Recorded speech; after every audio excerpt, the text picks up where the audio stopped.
Alamin natin ang karagdagang mga kaganapan dyan po sa Senate Impeachment Court kay MJ Mondihar live. MJ, magandang umaga. Yes, Admar, magandang umaga sa ating mga kababayan at mga kapartner na nanonood live sa ating special coverage. Kakatapos lamang o yung unang bahagi pa lamang ito ng nagpapatuloy na impeachment trial laban kay Vice President Sara Duterte at Article 1 na ng reklamo ang kanilang tinatalakay dito sa Senate Impeachment Court. Umpisa na ng audit phase ngayong linggo sa nagpapatuloy na trial laban kay Vice President Sara Duterte. 16 na senator judges ang present sa Day 11 ng trial. Nasa Article 1 ng impeachment complaint na tinatalakay ang bintang na misuse ng 612.5 million na confidential funds ng DepEd at OVP sa pagitan ng mga taong 2022 at 2023. Si former COA State Auditor Attorney Roderick Wamil ang witness ng prosecution. Naging state auditor itong si Wamil ng COA-IFCAO o yung Intelligence and Confidentials Audit Office mula 2014 hanggang 2024. Ano nga ba ang papatunayan itong si Attorney Wamil?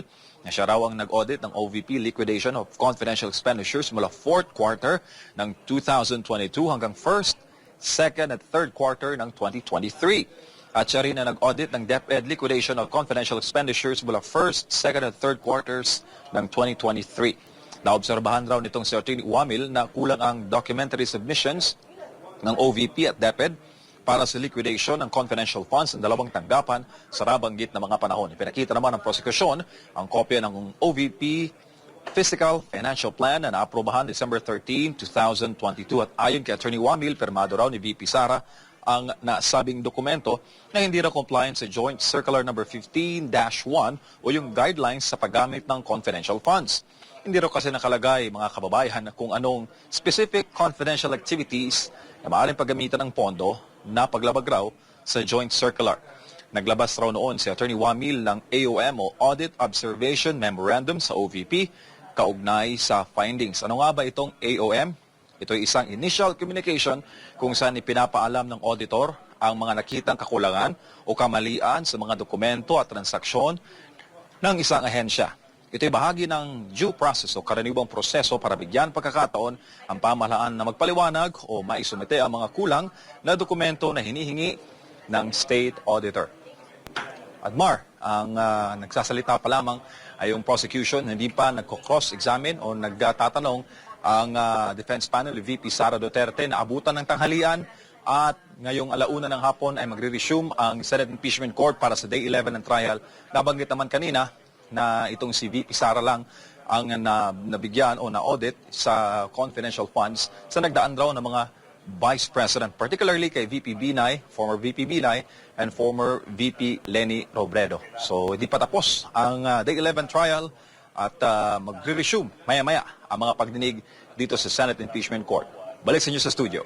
Partner MJ, tama ba? Dalawa yung kanilang ilalatag na witness at meron na lang hanggang alas 3 sila. Kung mag-umpisa ng alauna, ay di pa tapos yung presentasyon, hindi pa cross-examination.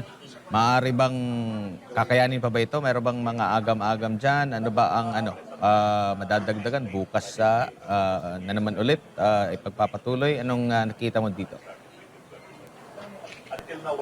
Nako, mahaba-habang usapan to, partner, dahil sa namakmak, no?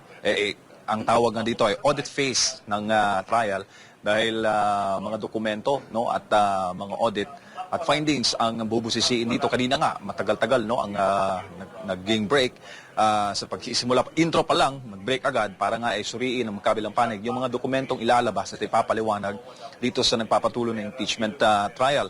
At kung hindi man kaya ngayon, dahil nga time constraint, hindi na gaya no nakaraang mga linggo na hapon hanggang gabi, limitado na ngayon ang panahon ng impeachment court dahil kailangan nilang mag-resume, mag-convene as a regular body dito sa Senado. So possible, Admar, na mahahaba o hindi pa matatapos itong first witness na nag-witness ngayon o nagsasalita dito sa Senate Impeachment Court.